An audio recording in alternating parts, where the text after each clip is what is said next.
নমস্কার, আমি বরুণ। আজ একটা নতুন ভিডিও নিয়ে এলাম। আজ এমন এক সাধকের সাথে পরিচিত হতে যাচ্ছি, যিনি শ্রী ঋতুবিজয় গোস্বামী। আমি ওনাকে কাশী বাবা নামে সম্বোধন করলাম। কাশী বাবা শ্রী ঋতুবিজয় গোস্বামী আজ যিনি 20 থেকে 25 বছর ধরে শহর নগর গ্রামে গঞ্জে পথে ঘাটে হাটে বাজারে কাশি বাজিয়ে নাম কীর্তন করে করে চলছেন। 50 বছর ধরে খালি পায়ে নানান তীর্থস্থানে এইভাবে কাশি বাজিয়ে নাম কীর্তন করে চলেন। নীলামাজার থেকে 1 থেকে 1.5 কিলোমিটার দূরে অবস্থিত বিদ্যানগর গ্রামে শ্রী শ্রী গিরিধারী লাল আশ্রম, আর ওই আশ্রমেই তিনি কাশী বাবা।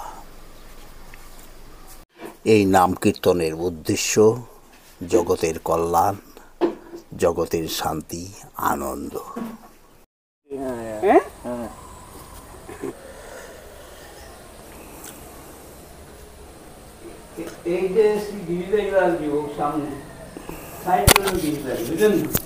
গিরিধারী 4 জন। আচ্ছা আচ্ছা। আর তো পিছনে রাধা মদন গোপাল গোপাল গোপাল এরপরে পঞ্চতত্ত্ব।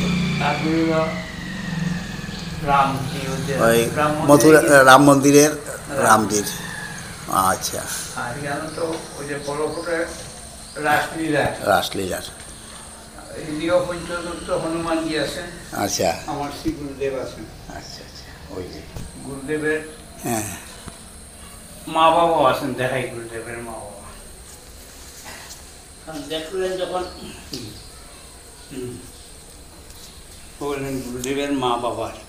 আচ্ছা, গুরুদেবের মা বাবা। আচ্ছা, আপনার গুরুদেবের নাম কি? প্রভুপাদ শ্রীযুক্ত নিকুঞ্জ গোপাল গোস্বামী, অদ্বৈত বংশের। আচ্ছা, তো আমি আপনার সঙ্গে বসে একটু আলাপ আলোচনা করে নেই। Subscribe my channel, like and comment. উনি যেখানেই যান না কেন সঙ্গে কাশি বাজিয়ে বাজিয়ে যান, এটাই ওনার পরিচয়। তাই আমি কাশী বাবা নামে ওনাকে উল্লেখ করছি, যিনি এই সুন্দর একটা গ্রাম যার নাম বিদ্যানগর। সত্যি এই কাশী বাবা আসছেন, এই কাশী বাবা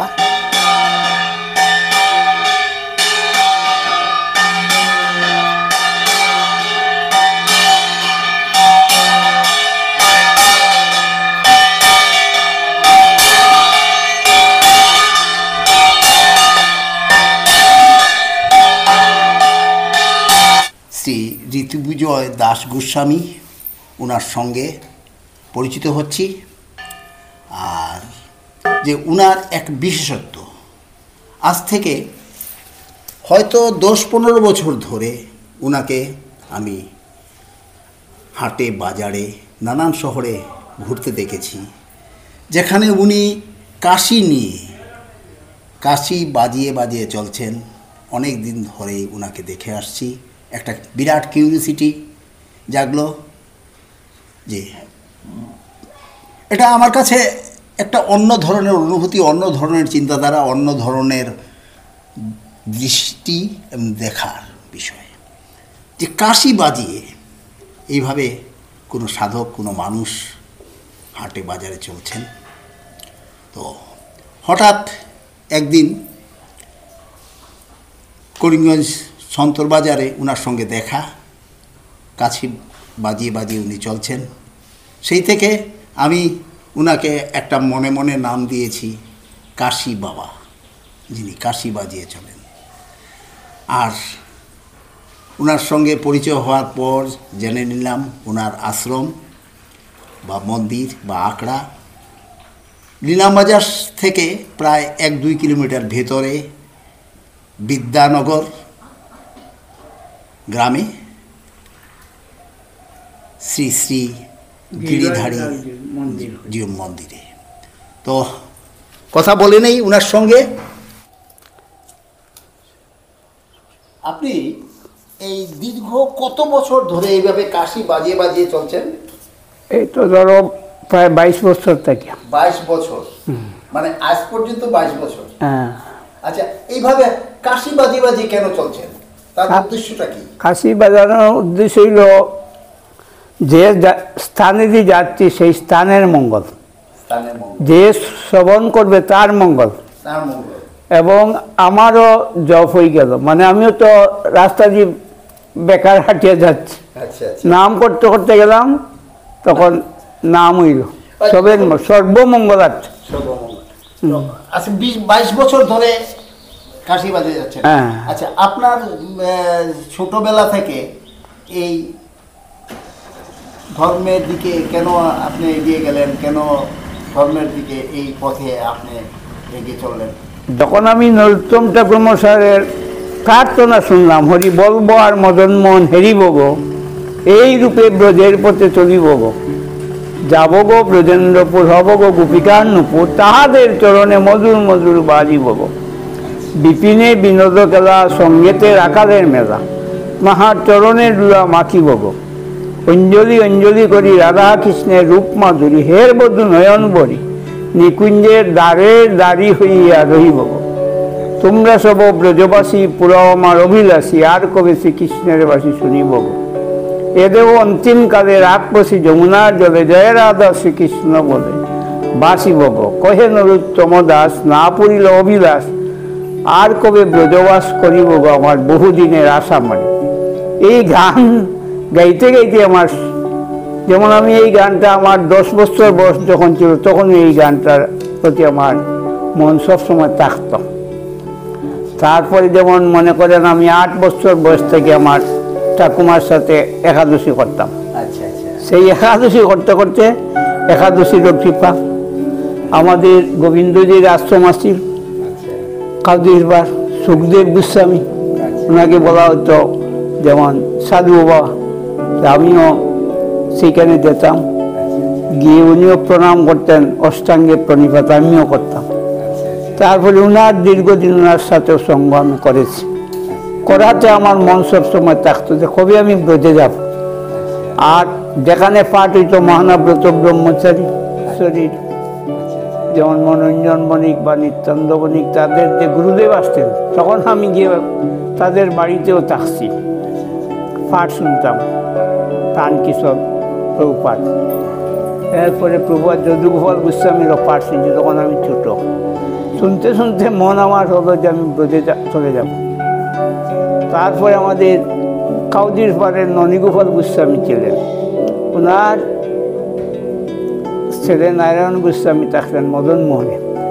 এই ননীগোপাল গোস্বামীর মা প্রাপ্ত হয়েছিলেন ব্রজে রাধাকুণ্ডে। তখন আমি ননীগোপাল গোস্বামী, আমি আমাদের কুটুরাল সাধু করি দুলভচড়ার, আমাদের বিদ্যানগরের দিগেন্দ্র সাধু, আমি আর আমাদের খাউদির উপেন্দ্র কন্ট্রাক্টর, আমরা 5 জন একসাথে ব্রজে গিয়েছিলাম বৃন্দাবন। বৃন্দাবনে অনেকদিন ছিলেন? 38 বছর। 38 বছর। হ্যাঁ, ওখানে আপনি গুরুদেবের হ্যাঁ, সেখানে স্বপ্নে আদেশ পেলাম। তারপরে তোমার স্বপ্নে ব্রজে বৃন্দাবনে আদেশ পেয়ে গুরুদেবের সাথে সাক্ষাৎ হয়েছে, খুঁজতে খুঁজতে পেয়েছি শ্যাম বিনোদিনী কুঞ্জ পাথরপুরে। শুভ নাম প্রভুপাদ শ্রীযুক্ত নিকুঞ্জ গোপাল গোস্বামী, অদ্বৈত বংশের। ওনার পিতা ছিলেন প্রভুপাদ আনন্দ গোপাল গোস্বামী, অদ্বৈত বংশের। তো যাই হোক, তাদের কৃপাই আমার সব ব্রজের সবাই জানা। এই আপনার যে দীক্ষা গুরু, যে গুরুজির সঙ্গে সঙ্গেই আপনি চলতেন? হ্যাঁ, গুরুজির সঙ্গে 8 বছর চলছে। আপনি এই যে কাশি বাজিয়ে চলেন, এটা আপনার কেমন মনে, কেন? এইটা আমার তো ঠাকুর প্রেরণা দিছেন গিয়া। আপনার মনে হলো যে নগর কীর্তন করেন, আপনি কৃষ্ণ নাম নিবেন, জপ নিবেন। আমি দিবা বা রাত্র, কোন সময় 12টায় বাজাই, 11টায় শুনবেন, কোন সময় 2টায় শুনবেন। দিনের কোন সময় যখন আমি হাঁটিয়া যাই তখন কাশি হয়ে যাই।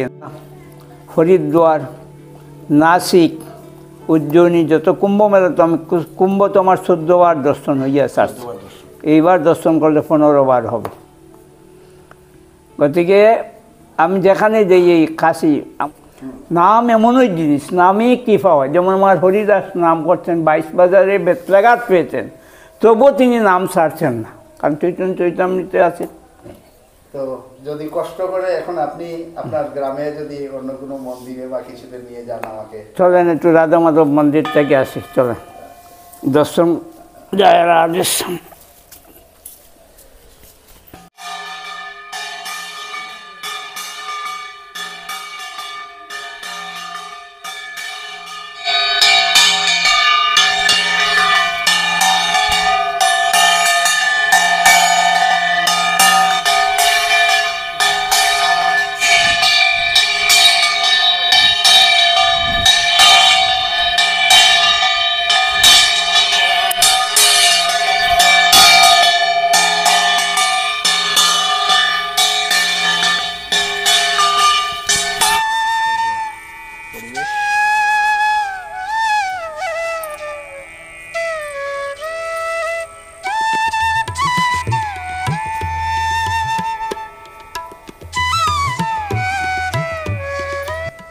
কি নামে? গৌরাঙ্গ মহাপ্রভু না?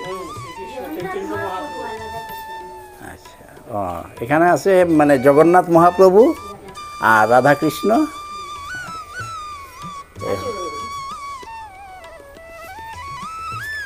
ইয়ে হলো গৌরাঙ্গ মহাপ্রভু, শ্রীকৃষ্ণ গৌরাঙ্গ মহাপ্রভুর আখড়া না? তো নীলাম্বর দাস বৈষ্ণব, উনি এই মন্দিরের প্রতিষ্ঠাতা। আমি পেয়ে গেছি এই মন্দিরের যে নীলাম্বর দাস বৈষ্ণব যিনি এখানের বৈষ্ণব, উনি এই মন্দিরের প্রতিষ্ঠা করেছিলেন। আর তার পরবর্তী পরম্পরা, যদিও উনার আর পরম্পরা না থাকায়, উনি স্বপ্নাদেশে, স্বপ্নে আদেশ হয়েছে, উনার স্বপ্ন দেখেছেন এই মন্দিরে আসবেন, থাকবেন এবং পরবর্তী উনি পূজা করবেন। আপনার শুভ নামটা? কল্পনা চক্রবর্তী। তো আপনি কত বছর ধরে আছেন এখানে? 50 বছর। 50 বছর। আর 50 বছর ধরে একটা ছেলে 2 বছর বিয়ে হয়েছে। আচ্ছা আচ্ছা। আর আপনার পরিচয়? তাই না, আমার মেয়ে, ও আচ্ছা আচ্ছা, মেয়ে, দ্বিতীয় মেয়ে। দ্বিতীয় মেয়ে, দুই নম্বর মেয়ে। আর আপনি? নাইনু। পাশের বাড়ি। আপনার শুভ নামটা? বাসুরঞ্জন দাস। বাসুরঞ্জন দাস। আচ্ছা। তো একটা ছোট্ট গ্রাম, কিন্তু এই বিদ্যানগর যতই ঘুরছি, যতই দেখছি, ততই অভিভূত হয়ে যাচ্ছি। এত ছোট্ট গ্রামে এত সুন্দর সুন্দর, এত প্রাচীন প্রাচীন পুরনো মন্দির, আখড়া, শিব মন্দির, শীতলাথলা। এটা বহুত পুরানো এটা। হ্যাঁ, এটার মধ্যে 100 বছর হয়ে গেছে। 100 বছর বেশি। বেশি। তারা কইতে পারবে না, তারা তো ওগুলা বাড়ি। আচ্ছা আচ্ছা, 100 বছরের বেশি, 250 বছরের উপরে। হয়। আচ্ছা আচ্ছা, 250 বছরের উপরে। এর উপর। তা আপনার বলে ছোটোবেলা থেকেই মানে দেখে আইতেছেন। পাশেই রয়ে গেছে মনসা বাড়ি না? মনসা বাড়ি, মনসা বাড়ির দিকে এগিয়ে যাচ্ছি।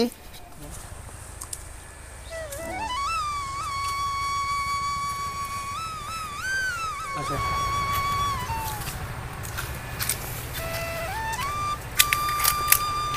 ওম নমো মনসা দেবী নমো নমঃ। পুরনো যেটা পুজো হয়ে গেছে ওখানে রাখা হয়েছে। এটা গত বছর পুজো। গত বছর পুজো হয়েছিল না? তো উনি বলছেন যে এটা গত বছর পুজো হয়েছিল। এখানে প্রতি বছরই মানে পুজো হয় না? প্রতি বছরই মানে নাগপঞ্চমীতে, নাগপঞ্চমীতে, আষাঢ় মাসে, আর নইলে যদি মল মাস থাকে হ্যাঁ, তাহলে শ্রাবণ মাসে। এটা শ্রাবণ মাসে। নাগপঞ্চমীতে এটা তার পূজা হয়। এই বাড়িতেই প্রতিষ্ঠিত, হয় এই বাড়িরই। এই বাড়ির। আমাকে এখানে যে কালাচাঁদ মহাপ্রভু, হ্যাঁ, কালাচাঁদ মহাপ্রভু, মহাদেব। আছেন, গিরিধারী আখড়ার বাবাজি। তো উনি নিয়ে যাচ্ছেন, উনি সামনে যে মন্দির কালাচাঁদ মন্দিরের দিকে। কালাচাঁদ মহাদেব, কালাচাঁদ মহাদেব। হ্যাঁ, আচ্ছা, কালাচাঁদ মহাদেব। এটা আনুমানিক ধরো 58 বছর আগে হইব। 58 বছর, 58, 59। 58। হ্যাঁ, তো এই মন্দির সম্বন্ধে একটু কিছু বলবেন? রতন দাস বাবা যে ছিলেন, তিনি যেমন আনিয়ে তিনি বসাইছেন, আচ্ছা আচ্ছা এইখান থেকে তিনিও খালাসাদের যেমন মাদুলি দিতেন। তো মাদুলি দিলে মানুষের যেমন একটা কিছু হইলে খাওয়া যাইত, এখানে দেবতায় আচ্ছা ও একটা কিছু দিলে খাওয়া যাইত আর খালাসাদের নামে দিতেন। মানে পাথরের মূর্তি না? হ্যাঁ পাথর পাথর, হ্যাঁ তাই না বসে খালাসাদ বসানোর পরে শেষে মহাদেব বসেছেন। আরও ধরো মনে করে 6-7 বছর পরে 6-7 বছর। তো উনি ওনার নামটা কি ছিল? রতন দাস বাবাজি। রতন দাস বাবাজি, উনি করেছিলেন। আর এটা নীলাম্বর দাস বাবাজি। আর ওই যে যেখানে হ্যাঁ। আগে যে হলো কথাবার্তা হলো বা ওনার সঙ্গে আগে যে আর এর নীলাম্বর দাস বাবাজি, হ্যাঁ, ওই বৈষ্ণব। মন্দির যে আগে প্রতিষ্ঠা হয়েছে। আর এখানে এখানে বিশেষত্ব হলো এখানে বিশেষত্ব হলো যে উনি অনেক না এমনি যেমন একটা কিছু দিলে খাওয়া যাইত, মানে যেমন কেউ যে মানুষ করলো 5টা মোমবাতি দিব, 10টা মোমবাতি দিব, এইটা আমার ওটার একটা কিছু হয়েছে, তখন তিনি এতে না একটা মাদুরি দিতেন এইসব। আর এখন তো এটা নাই, এখন তোমার সেবা পূজা চলে তো মহাপ্রভু। উনিও নাই। আর এখানেও যেমন বছরে একবার খালাসানদের মেয়েরা ব্রত করে। ওই পাশে পাশে মহাদেব, সাদা যে মহাদেব। সাদা মহাদেব, মহাদেব তো তিনজনই উঠে। সাদা মহাদেব। আর হলো কালাচাঁদ কৃষ্ণেরই একটা টাচ বোধহয় এখানে আছে না? এখানে মানে শালগ্রাম হিসাবে আর কি। আচ্ছা আচ্ছা বুঝছেন, আচ্ছা, যেমন আচ্ছা। আনছেন আনি এখানে বসাইছি। তো ওনার যে পৈতৃক বাড়ি, ওনার পৈতৃক বাড়িতে যাচ্ছি, উনি নিয়ে যাচ্ছেন। যদিও উনি এখানে থাকেন না, মন্দিরে থাকেন। আর আপনার জন্মই এখানে পড়ে? হ্যাঁ জন্মই। ও যে দেখরা যাইতেছে এইটাও সব গিরিধারী, বুঝলেন না? ও আমার 2 নম্বর ভাই। আচ্ছা, নমস্কার। আপনার শুভ নামটা? ইন্দুভূষণ দাস। ইন্দুভূষণ দাস। এ আমার 2 নম্বর ভাই।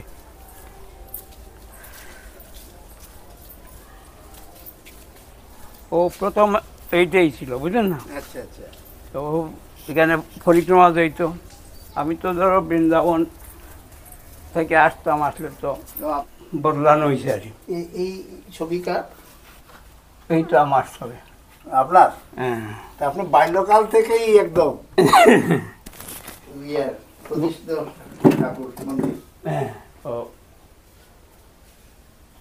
ওগুলো এখানে আমরা পরিক্রমা হইতো, আচ্ছা আচ্ছা এখানেই গিরিধারী, এই গিরিধারী সেখানে গেছেন, বুঝলেন? আর এইখানে আমার জন্ম, এইটা হলো খুবের বিটা। আর তখন তো ঘর আসিল না, কিন্তু জায়গা ঠিকরা আছে, অন্য ঘর আসিল। আচ্ছা।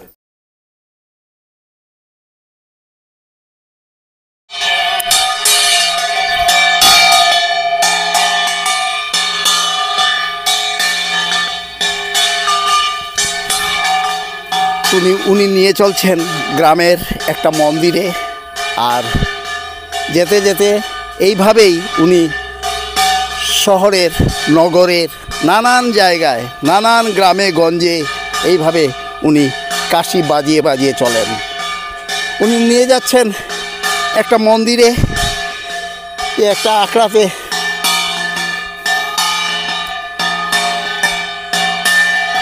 শিব মন্দিরে আগে গিয়েছি, এখন যাচ্ছি আরেকটা মন্দিরে। ও উনি চলছেন এইভাবে কাশি বাজিয়ে বাজিয়ে।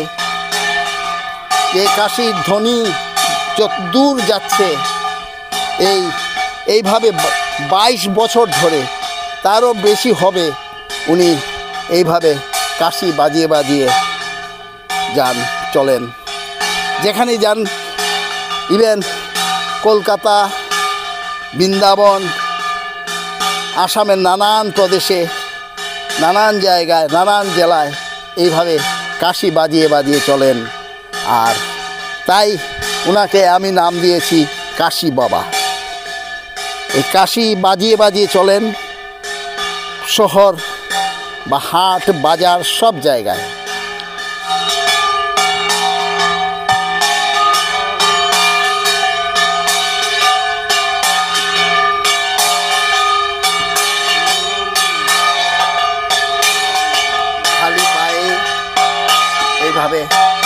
খালি পায়ে চলেন।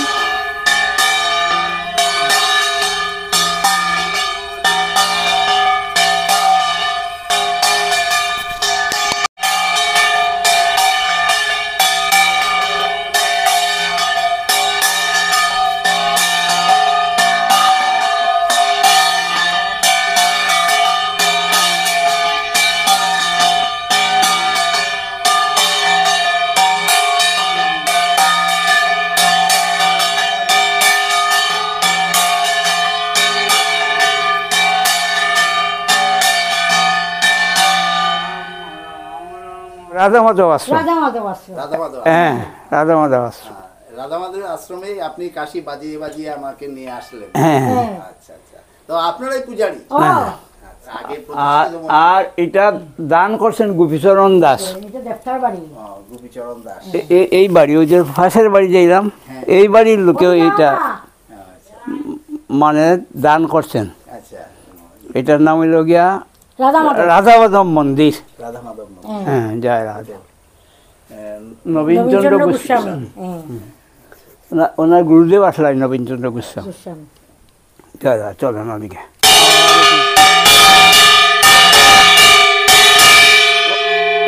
এই পূজারির ফটো দিলে কো বাস। এখানে যে শিববাড়ি আপনি গেছো তাই না, আমার কইলা মানে তাই এখানে পূজারি আর কি। হ্যাঁ, এই পূজারি। আর এখানেও আমার বাড়ি মানে আমরা এখানে আমরা রাধা মাধব লইয়া সেবায়িত হিসাবে আছি, তারা ইয়তে মানে আমরা সব কিছু। না, আমি দেখেই বুঝতেছি যে আচ্ছা, আপনারা এইটা ওলন 1361 বাংলা 10 অগ্রায়ণে এটা স্থাপিত হয়। স্থাপিত হয়েছে।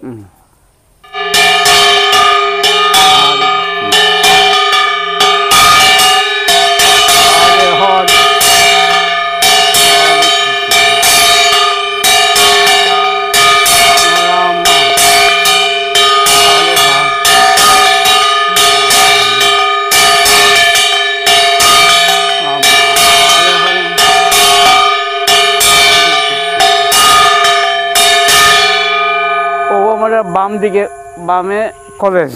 কলেজ। হ্যাঁ, হরে কৃষ্ণ, রাম রাম রাম হরে হরে।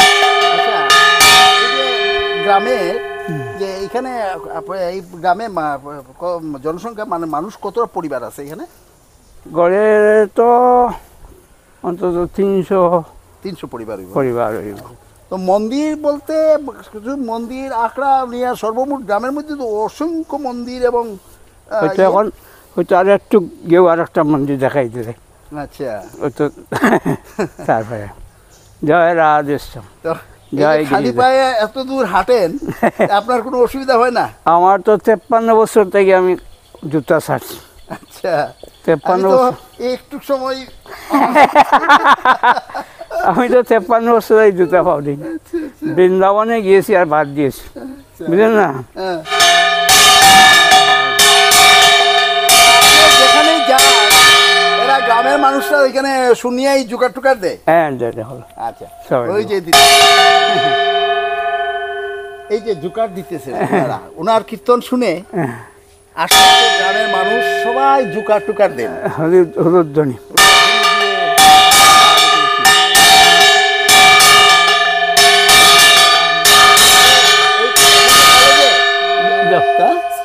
স্কুলের কোন স্কুলে? National academy. National academy. কি নাম তোমার? দেবপ্রিয় দেবনাথ। দেবপ্রিয় দেবনাথ। আচ্ছা আচ্ছা, বাড়ি এখানেই এখানে একটু সামনে। সামনে? দাও হলুধ্বনি দাও মা, দাও জায়গা দাও। শুনে উনার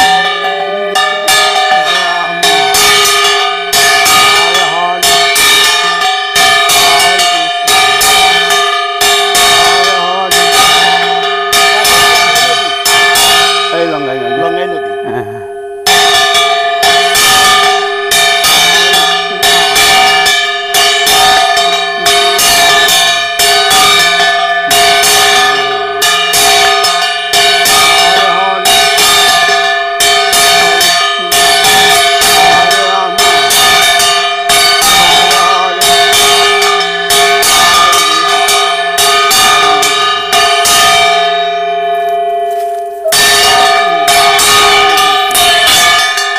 যে জিনিসটা দেখা যায় না যে জিনিসটা শহর অঞ্চলে দেখা যায় না, একটা গ্রামাঞ্চলে একটা জিনিস কাশির ধ্বনি শুনে গ্রামবাসীরাও জোগাড় দিচ্ছেন, কৃষ্ণ নাম যারাই শুনছেন ওনারাই আনন্দিত হয়ে জোগাড় দিয়েছেন, মঙ্গল ধ্বনি দিচ্ছেন, যেটা শহরাঞ্চলে দেখা যায় না, সেটাই দেখতে পাবেন গ্রামে।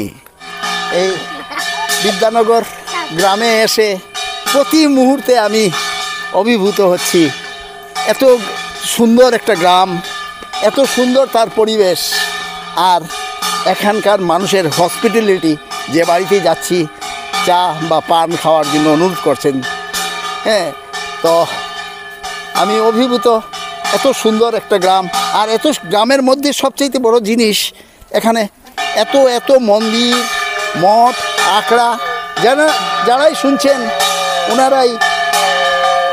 তোমার বাড়ি নাকি এটা বাড়ি? হ্যাঁ। তো এই হলো লঙ্গাই নদী, লঙ্গা নদী, আর এই হলো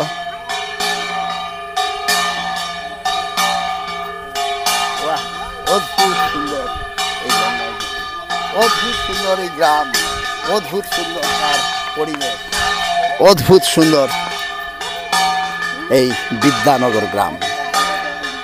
তো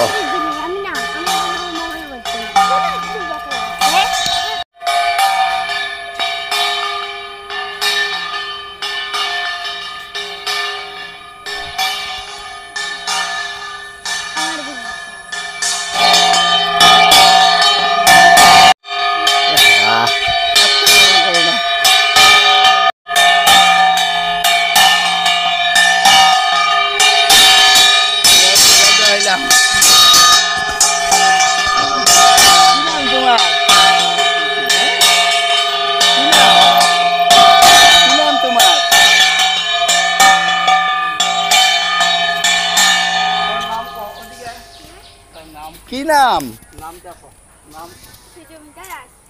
কি?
হরে কৃষ্ণ। বাবাজির নাম?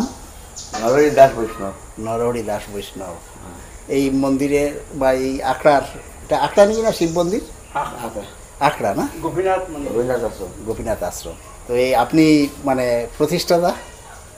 প্রতিষ্ঠাতা নাই না, আপনি কিন্তু সেবিকা। কত বছর পুরাতন? এটা বহু আগে, বহু বছর আগে।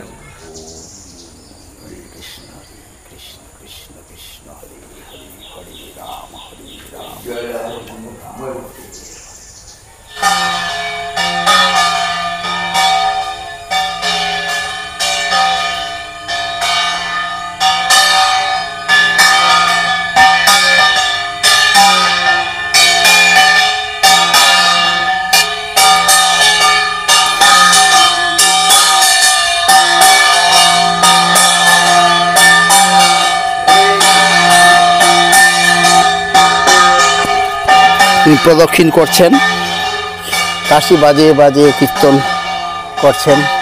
এই হলো সুন্দর একটা পরিবেশে, সুন্দর পরিবেশে এই আখড়া, বৈষ্ণবজির আখড়া, আর এখানে পূজারী রয়েছেন।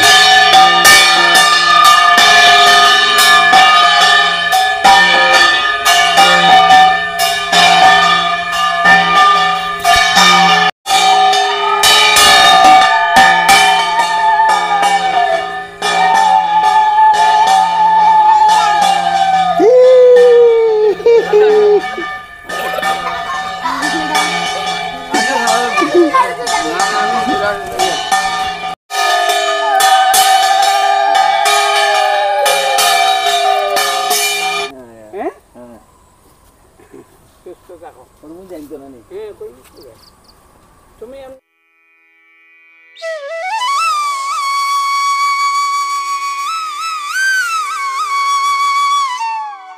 এইগুলো আমরা যে বৃন্দাবনে গোবর্ধন পর্বত আছেন, আচ্ছা আচ্ছা তো সেইখানে এখানে তো আর পর্বত আমরা মানাইতে পারি নাই, এর জন্য ব্রজেও আছে। ব্রজধামেও তোমার সেই গোবর্ধন এইরকম গোবরদ্বীপ মানানো হয়, মানাইয়া পূজা দেওয়া হয়, যেমন গোবর্ধন পূজা। বানানো হয়েছে। হ্যাঁ, গোবর্ধন। এই গোবর্ধনের চতুর্দিকে এগুলো 14 মাইল, 21 কিলোমিটার। কি 21 কিলোমিটার। 21 কিলোমিটার। হ্যাঁ। ওই বৃন্দাবনের কি হ্যাঁ, রাধাকুণ্ড আছেন। আবার এই গোবর্ধন ছিলেন জাতিস্বর। এই যে গোবর্ধন, এই গোবর্ধন জাতিস্বর ছিলেন। আচ্ছা শালমলি দ্বীপে ওনার জন্ম। আচ্ছা গোবর্ধনের গোবর্ধনের ওনার পিতার নাম ছিল দ্রৌণাগিরি। যমুনাগিরি। দ্রৌণাগিরি। আচ্ছা আর দ্রৌণাগিরির বন্ধু আসলা পুলস্তমণি। আচ্ছা তো তারা দুইজনের বন্ধুত্ব ছিল। তো দুইজনের বন্ধুত্ব থাকায় এখন পুলস্তজির কোনো সন্তান নাই। আচ্ছা আর দ্রৌণাগিরির ছেলে হলেন গিয়া গোবর্ধন। আচ্ছা উনি জাতিস্বর থাকায় আচ্ছা তখন পুলস্তমণি বলতেন যে তোমার আমার তো কোনো সন্তান নাই, হ্যাঁ আমি তো থাকি বারাণসীতে, কাশীতে, আচ্ছা সেই নিকটে গঙ্গা, আর তুমি দ্বীপের মধ্যে আছো শালমলি দ্বীপে। আচ্ছা তো একটা করো, তোমার ছেলেরে যদি আমার কাছে দেওয়া দাও তা আমি নিয়ে চলে যাব কাশীতে, গঙ্গা আছে, গঙ্গাতে স্নান টানও করতে পারবে এবং সেইখানে নিয়ে যাব। তখন বলছেন দ্রৌণাগিরি যে আচ্ছা আমার তো কোনো বাধা নেই, এখন ছেলের কাছে জিজ্ঞাসা করতে হবে, যে যাবে তা সে যাবে কি না। তখন বলছেন ওরে গোবর্ধন, তুই যদি যাস আমার বন্ধুর নিকটে, তো সেখানে গঙ্গা আছে, তিনি নিয়ে যাবেন। বলে আমি যেতে পারি, কিন্তু আমার একটা শর্ত থাকবে। বলে কি? তিনি একবারে নিয়ে যেতে হবে। তখন যেমন আমার ট্রেনে যে চলি, বিমানে, সেইভাবে তিনি একবারে নিয়ে যেতে হবে। যদি মধ্যে কোনো স্থানে আমাকে রাখেন, সে কিন্তু আমি আর দিতাম না। আচ্ছা আচ্ছা গোবর্ধন বলছেন আচ্ছা। তখন পুলস্তজি তোমার শালমলি দ্বীপটাকে হাতের মধ্যে লইছেন, লইয়া বিমান পথে, মানে মুনি তো হ্যাঁ, ইচ্ছা এখন কাশীতে নিয়ে আসছে। আর গোবর্ধনেরও জাতিস্বর, তিনি জানেন যে ব্রজধামে বৃন্দাবনে আসে জন্ম নিবেন শ্রীকৃষ্ণ। এটা শ্রীকৃষ্ণ জন্মের আগের কথা। আচ্ছা আচ্ছা যে শ্রীকৃষ্ণ যদি আসিয়া জন্ম নেন, আমি যদি কাশীতে যাই গিয়া, হ্যাঁ সে তো কৃষ্ণরে পাইতাম না। এর লাগে তিনি করলেন কি, আসার পথে তিনি বুড়ি বাড়ি করলেন, দেহ বাড়ি করলিলা, মানে ঠিক ব্রজের মধ্যে আসার পরেও। আচ্ছা এমন সময় পুলস্তমণির লোকসংখ্যা চাপলো, প্রস্তাবের বেগ। আচ্ছা তাই নামলেন, নামে এখানে গোবর্ধনকে রাখিয়া তিনি প্রস্তাব করিয়া আসিয়া কইল, তখন চলো গোবর্ধন আমার হাতে আবার উঠো, তুলতাম। আমি যে বলেছিলাম আপনাকে যে ননস্টপ চলতে লাগবে, সেজন্য আমি আর যাবো না এইখানে থাকো। তখন মুনি বললেন যে তুমি আমাদের যখন তুমি কাশিতে যাবে না, এখানে থাকবে, তো তুমি ধীরে ধীরে নিচে দিয়ে যাও। আচ্ছা মানে গোবর্ধন তো পর্বত আছে না? হ্যাঁ, পর্বত আস্তে আস্তে নিচে দিয়ে যাচ্ছে। আচ্ছা এমন সময় মানে তো কইছেন তিলে তিলে নিচে দিয়ে যাবে। ও নিচে দিয়ে যাইতে গিয়া যখন কৃষ্ণ আসিয়া জন্ম দিলেন, কৃষ্ণের বয়স 7ম বৎসর হইল, 7 বছর, ও তখন সেই গোবর্ধন পর্বতকে ধারণ করেছিলেন বামাতর খানি আঙ্গুলে। প্রথম ইন্দ্রের পূজা দিতেন তারা, তখন ইন্দ্র পূজা বাদ দিয়া গোবর্ধনের পূজা দিয়ে অন্নকূট মহোৎসব, তখন সেই অন্নকূট মহোৎসব হইল। এই অন্নকূট মহোৎসবে রাশি রাশি অন্ন, 500 জনে অন্নই রান্না করছে। ওই পর থেকে ওখানে কৃষ্ণের ইয়েতে হ্যাঁ হ্যাঁ, তারপরে 500 জনে অন্ন রান্না করছেন, বুঝলেন না? হ্যাঁ ছোট মানে গোবর্ধনের মতো পাহাড় করছেন অন্ন দিয়ে, আর চতুর্দিকে পিঠাপানা ব্যঞ্জনা দিয়ে, বুঝলেন না, 108 প্রকার দিয়ে বুক দিছেন। ইন্দ্র তখন দেখলেন যে হ্যাঁ, আমার সেবার দিয়ে তারা খালি লুচি পুরি সন্দেশাদি, আর এখন অন্য রাশি রাশি অন্ন রান্না করিয়া। এরা তো গোয়ালা জাতি, মূর্খ জাতি, জানে না গরু চড়ায়, আমার সেবা দিছে না। এরপরে তিনি বাড়ি বসছেন, বৃষ্টি আরম্ভ করলেন। 1-2 ঘন্টা না, 1-2 দিন না, 7 দিন 7 রাত দিয়েছিলেন। এই 7 দিন 7 রাত্র বৃষ্টি দেওয়াতে দেখা যায় কি যে ব্রজের মধ্যে স্বাভাবিক জল অল্প বেশি, বুঝলেন না? ওয়ের পরে আইয়া ইন্দ্র আইয়া কৃষ্ণের চরণে প্রণাম করলেন।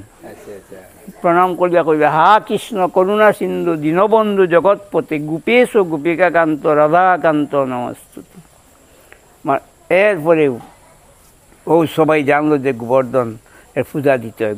গোবর্ধন শালগ্রাম আর ওই যে আমার এখানে 4 জন গিরিধারী শিলা আছেন। এই ওই গোবর্ধন এইখানে যে তৈরি করছেন গোবর দিয়ে, এখানে তার নাম তো গোবর্ধন নাই, এর জন্য ব্রজবাসীরাও করে, আমরাও করি, সব জায়গাতে এই দিনে গোবর্ধনের পূজা হয়। অন্নকূটের শেষ দিন, অন্নকূটের দিন। এই মানে আর এই যে আকাশ, এটা আকাশ প্রদীপ, যেমন কইছে দামোদরায় ও নবসী তুলায়াং লয়াসহ প্রদীপংতে প্রযচ্ছামি নমনন্তায় বেদসী। এই যদি আকাশ প্রদীপ দেওয়া যায়, আকাশে ঘি দিয়ে বাতি, পূর্বপুরুষ কুশিয়ন গোবিন্দ কুশিয়ন, এই কার্তিক মাস দামোদর মাস, এগুলা কইছে দামোদরায় ও নবসী তুলায়াং লয়াসহ প্রদীপংতে প্রযচ্ছামি নমনন্তায় বেদসী। এর জন্য আকাশ প্রদীপ দিতে হয়। তখন গোবিন্দ তো খুশি হইবা, আর পূর্বপুরুষরাও এর লাগে যে 14 বাতি দেয় না, চতুর্দ এবং ওই যে 14 শাক খায়, তখন লাগিয়া এই দিনে করা লাগে আমাদের এই 14 শাক খাইতে হয়, বুঝলেন না? সম্পূর্ণ গ্রামটা ঘুরে ঘুরে আবার ফিরে আসলাম সেই শ্রী শ্রী গিরিধারী আখড়ার আশ্রমে। সম্পূর্ণ গ্রামটা ঘুরে ঘুরে সমস্ত মন্দির, আখড়া, শিব মন্দির, নানান একটা উন্নত মানের গ্রাম। আর এই গ্রামে বাবাজির সঙ্গে ঘুরে ঘুরে ওনার কীর্তন গানকে কাশি বাজিয়ে বাজিয়ে সমস্ত গ্রামটা ঘুরে দেখলাম। সমস্ত আর আশ্চর্য হলাম, এই গ্রামবাসীরা যেদিকেই যাচ্ছেন, যেই শুনছেন কাশির আওয়াজ, ওনারা উলুধ্বনির সাহায্যে দিয়ে মঙ্গল আরতি দিয়ে প্রণাম করছেন। আমি অভিভূত ওনাদের এই ধর্মপ্রাণ মন দেখে। তো আজ শ্রী গোবিন্দের চরণে প্রণাম জানিয়ে, কাশী বাবাকে প্রণাম জানিয়ে আজ বিদায় নিচ্ছি। আবার দেখা হবে। নমস্কার।